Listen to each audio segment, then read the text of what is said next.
big restaurant chains have been adapting, even expanding during the pandemic, as some of the small, independently owned establishments just struggle to stay open at all. Fox's Alex Hogan today is at a Shake Shack location in Manhattan, reporting on that divide.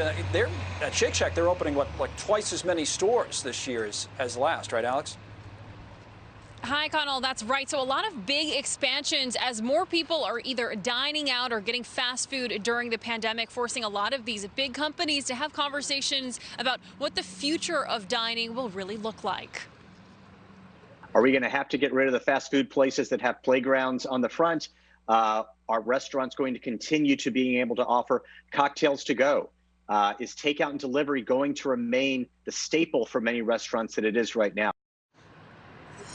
The Yum brands, including Taco Bell and KFC, rolling out a dual drive-through and contactless pickup parking. Burger King is building smaller and 100% touchless stores. Shake Shack plans to unveil its prototype of walk-up windows, and as we mentioned, the company will also open twice as many restaurants this year as last. But most small businesses are hard hit in this industry, and they cannot redesign. Blair Papagni and her husband opened Jimmy's, which is a family diner in Brooklyn, as they started a family of their own. The pandemic restrictions eventually forcing that couple to hand the keys back over to the landlord. Making the decision to close it was not an easy one, because not only did I lay off my staff that had worked for me for over a decade, but I took away the place that my kids had known as their second home. And that story, unfortunately, Connell, is one that is all too common, as a lot of these restaurant owners are forcing themselves to ask, how long can I simply hold on? Well, that's the thing. We've been talking to these restaurant owners now for almost a year, that these lockdowns and other restrictions have been in place. So, I mean, the economic toll, it's tough to even calculate, right, on some of them.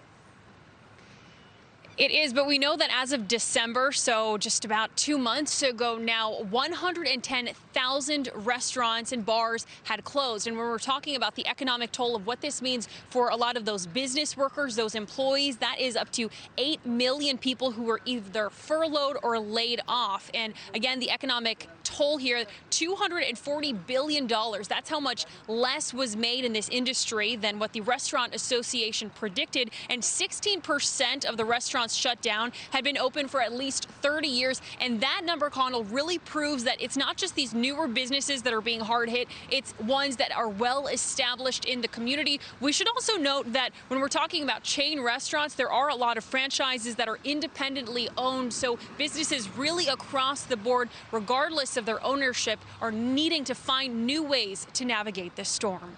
Connell? Yeah, the ones that have adapted have survived, and some just can't. Alex, thank you. Good report there, Alex Hogan.